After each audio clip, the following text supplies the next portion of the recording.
nhỉ?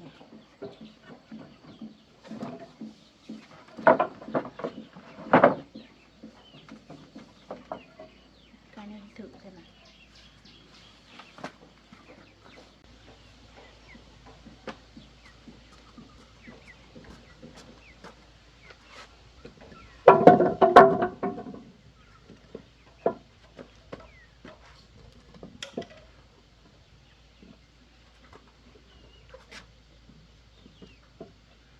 Vừa đấy nhỉ. Anh in đóng vào đây.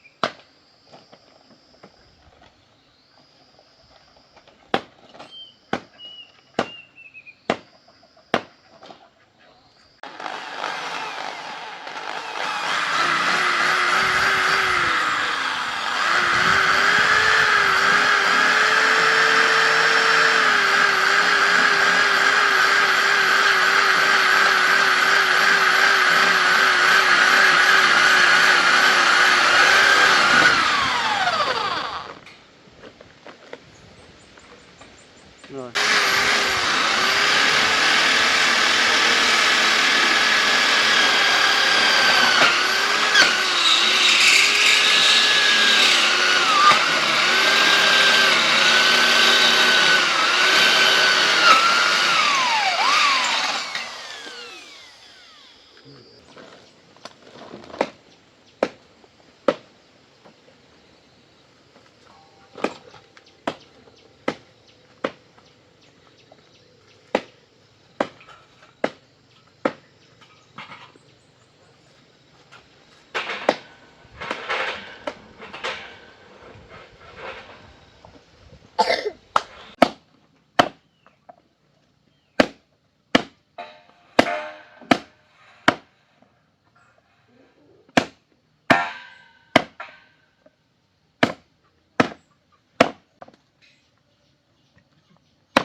hơi ra một tí nữa. Con tránh mẹ nào. Mẹ làm cái này để mẹ ấy nhá. Mẹ nghiền ngô cho gà nhá. Lấy đinh vào đóng vào đã. Ông nghịch nhá. Đủ đấy.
Tầng này chắc đủ rồi. Đủ rồi. Của con lấy cái lô này lên đi cho con lợp đi. Rồi, mẹ lắp nào. Nhìn mẹ lắp nha.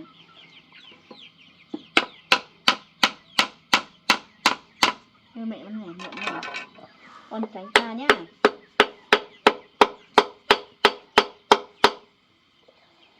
Rồi mẹ đi bê cái kia về. Rồi mẹ lắp vào nhá. Mà Ngồi im đấy.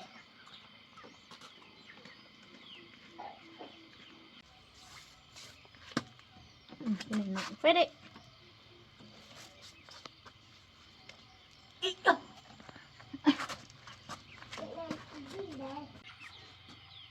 Ôi dồi ôi, nặng lắm. Con tránh mẹ nào. Ôi dồi ôi.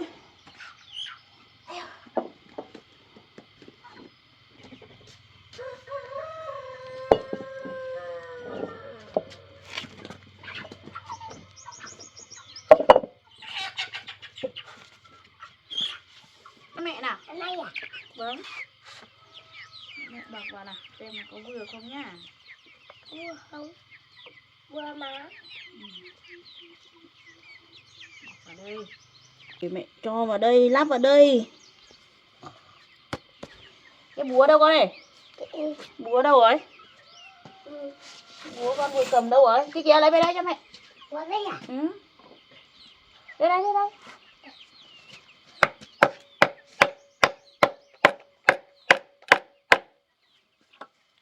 Chắc vậy. Tránh xa ra nhá. Ôi, cái này không được đâu. Cái đây không à? Cái đây không à?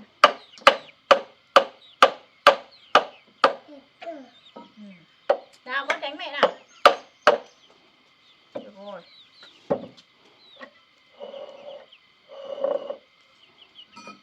Rồi, mình lấy ngô về xay đi con ơi. Con lấy ngô về xay nào. Đây, để mẹ cất ra. Con cất hai cái đấy là được rồi.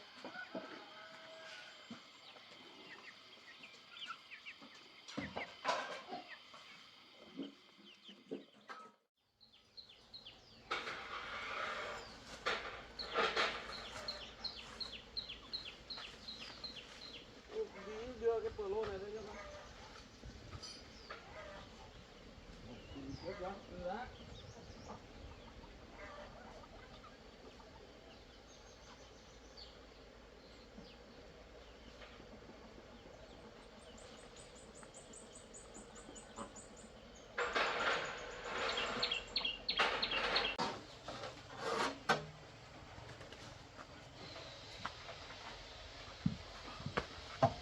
Đợi đã.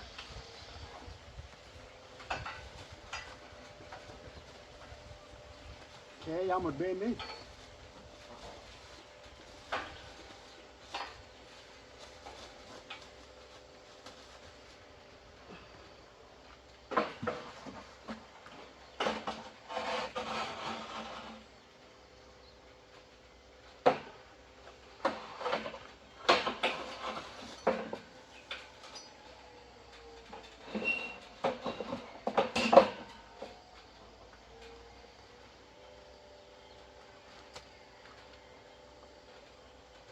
Xuống từ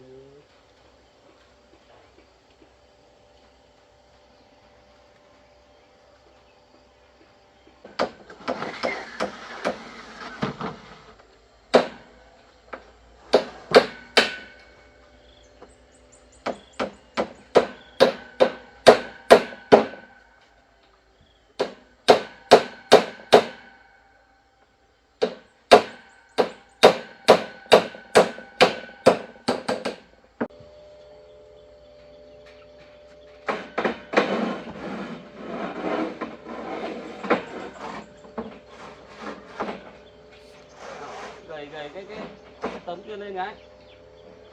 Đẩy lên.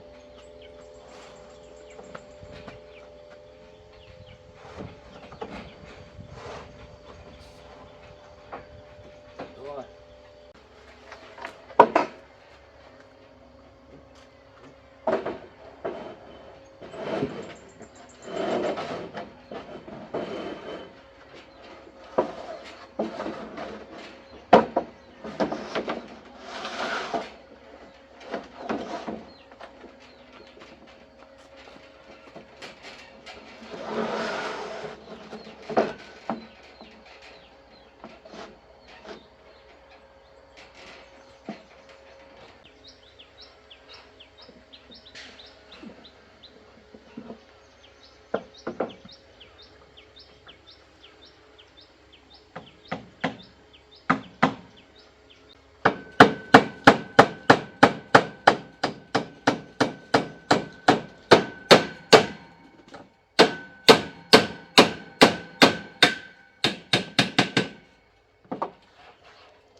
đấy nó. Quay.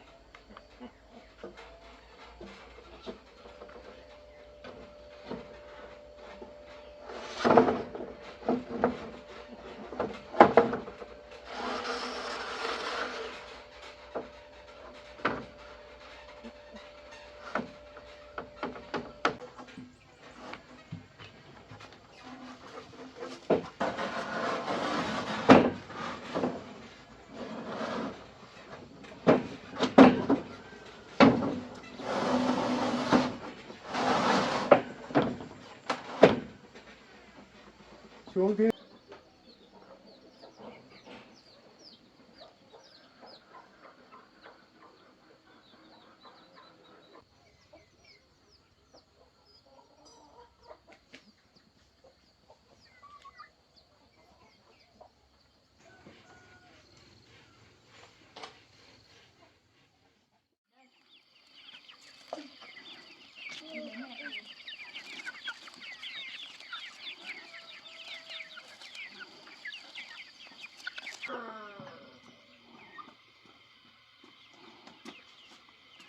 Nào, con ngồi bên kia, mày ngồi bên này nhá.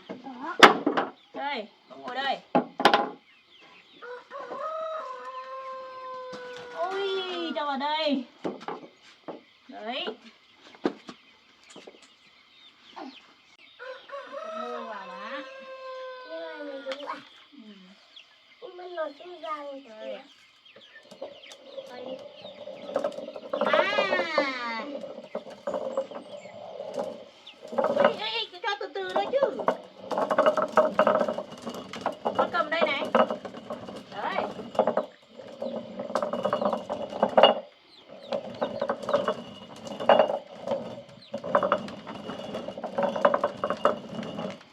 Con cầm đây mà.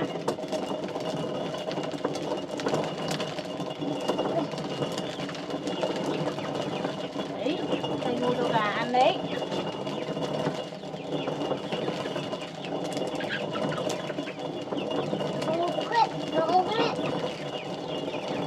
Đây, nghiền nát hết chưa?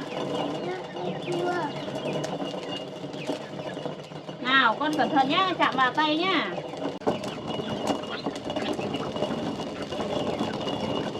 Mệt không? Mệt không? Con cầm ở trên đi, con cầm ở trên này. Đấy.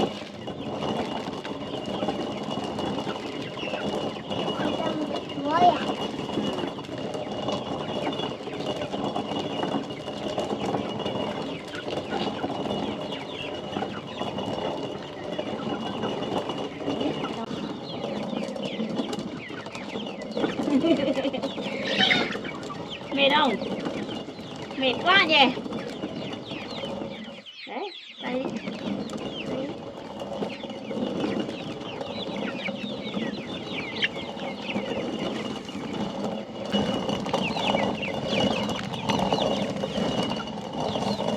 Úi rồi.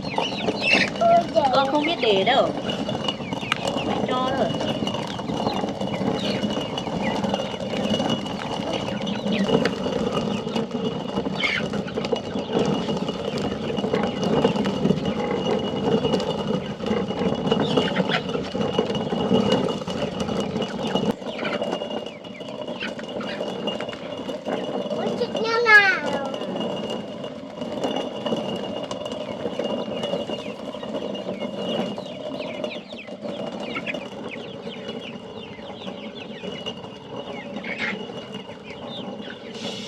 Tí nữa ăn nhá. Đây ngô đã nhá.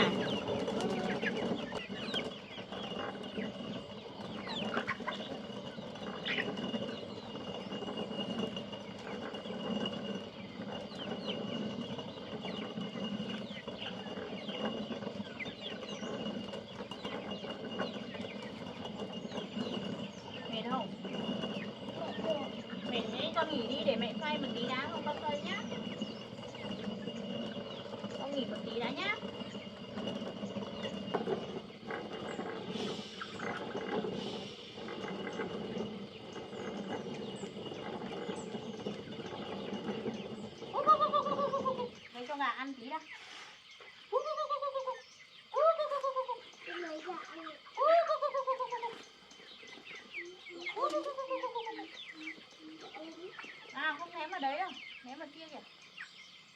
nhỏ nó không ăn mấy đâu, phải cho cám vào cô.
Có thẳng nhỏ thẳng đây, đây.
Đây, dọn dọn đồ vào đây đi, dọn cái này đi tí, láng cái nền luôn.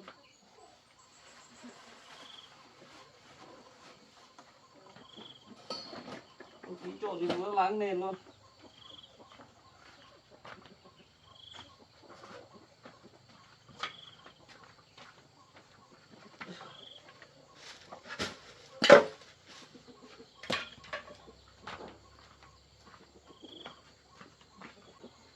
mà xong bố lấy xe rùa chở hộ con mấy xe cát về để con láng nền này nhá. Con đi bê gạch về tí xây cái này, lấy gạch ở đây kia về xây cái này. Xây thì Con lấy cát à?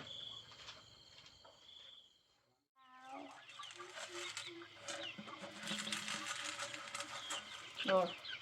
Xây. Ôi cho ít thôi. Cho ít một thôi.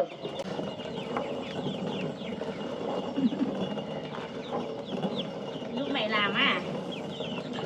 Ừ.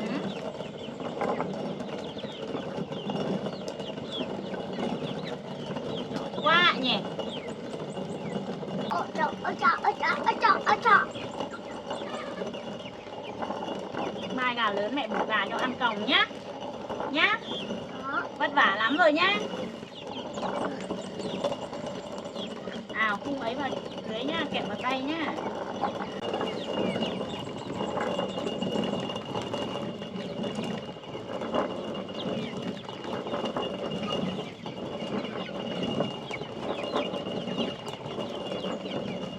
Ui dồi mệt thế.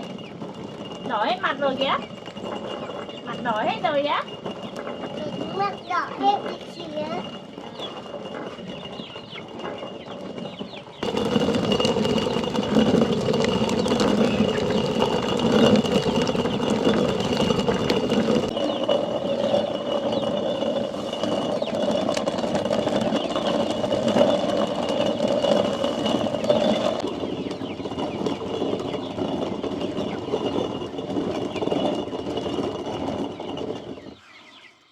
Hết rồi con ạ.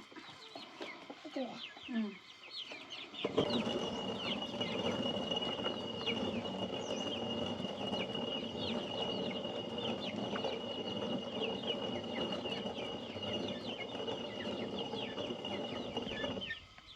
Rồi xong rồi. Cất đi thôi con này. Cho vào đây đi. Cho đây được không? Không, cho vào đây. Cho vào mệt đi. Dạ ăn. Rồi, bằng này đủ gà ăn rồi. Đi, cất đi. Thôi để mẹ lấy cám ra đây trộn cho gà nhá. Mèo.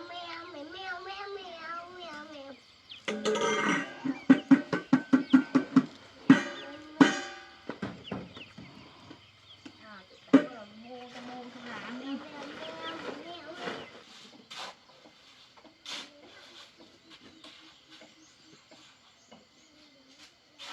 Cho vào đây cho con.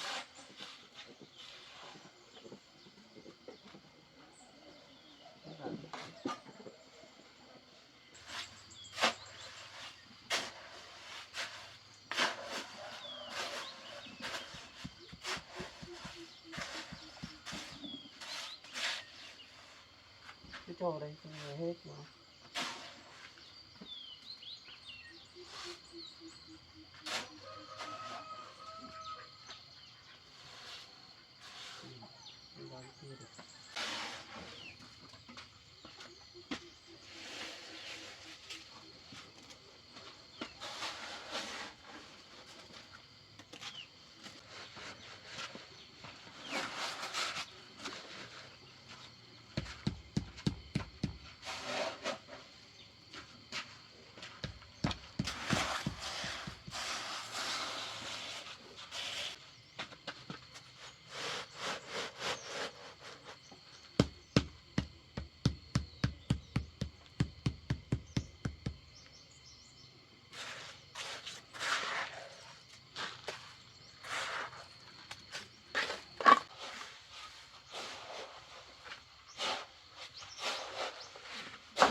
bố cứ xúc ở đấy tí con gạt cái nền.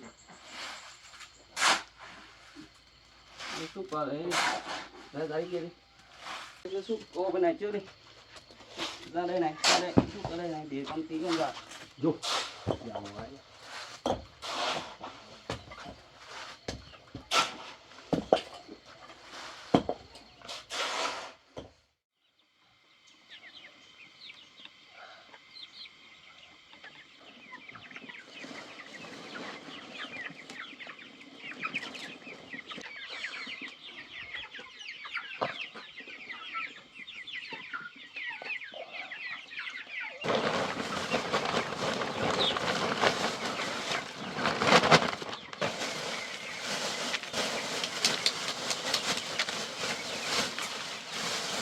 Hết cám rồi này.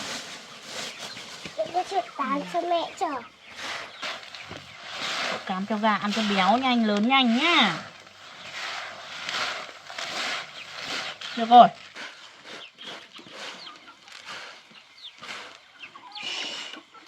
Được rồi, được rồi. Được rồi. Nào. Rồi. Rồi mình đi cho gà ăn đi.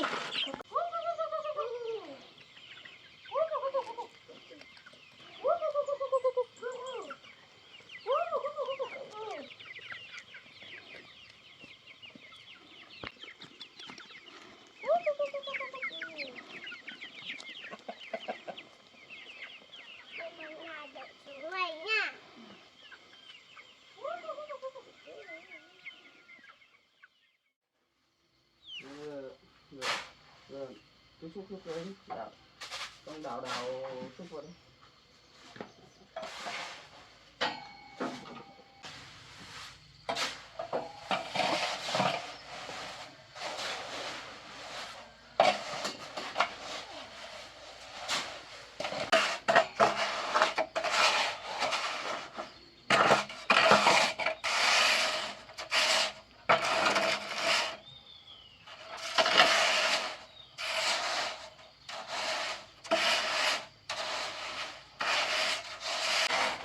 Xúc vào đây đi.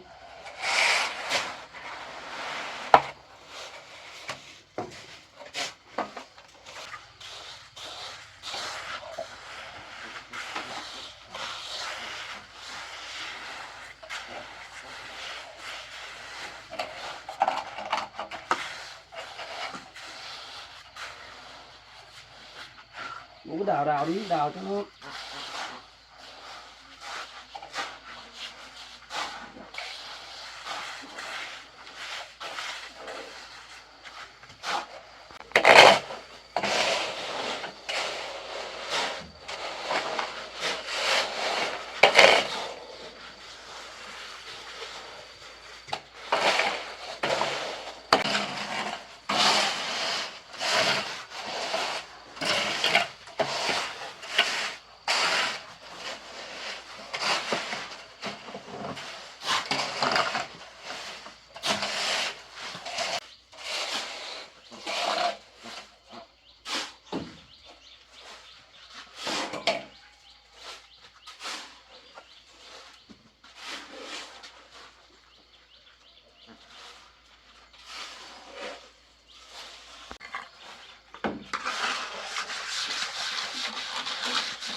để ra để Cái cào cào này ra đây rồi thì con gạt được.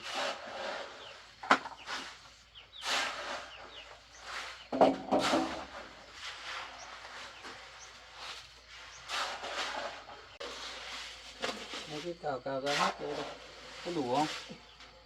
Cào cào ra đây. chặt bụng.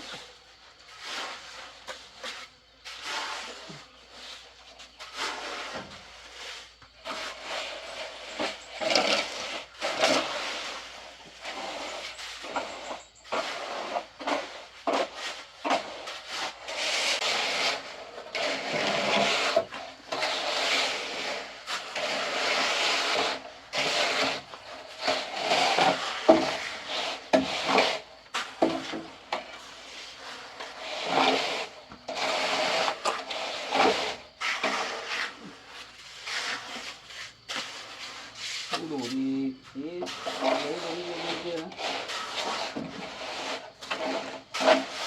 Chắc thì như đâu. Đủ không? Không đủ thì nữa sang bên kia xúc sang. Chắc đủ. Chắc đủ. Không đủ thế đấy là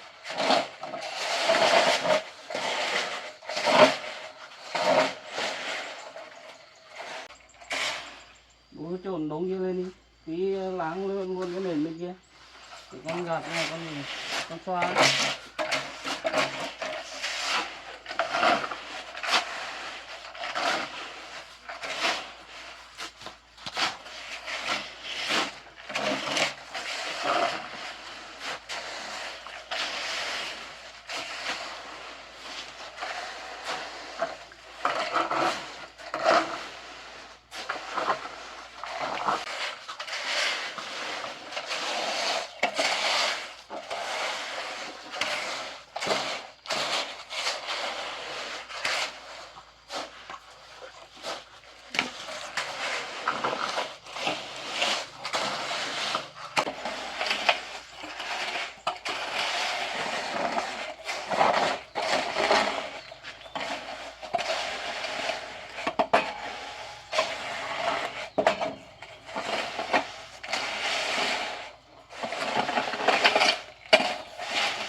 Cào vào đây, cào đây một chút.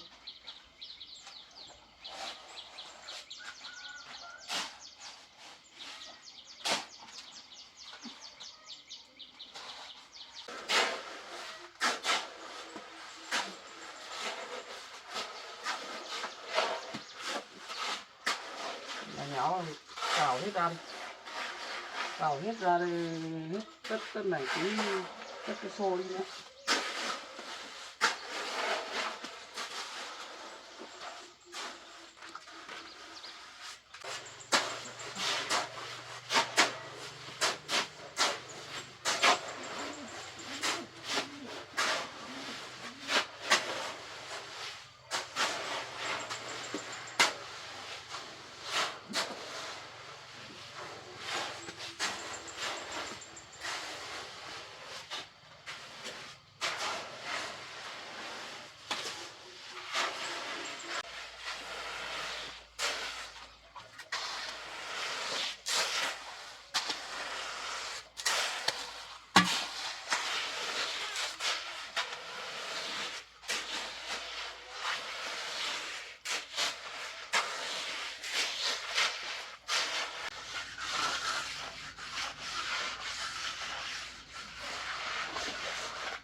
Hãy subscribe cho kênh Ghiền Mì Gõ để không bỏ lỡ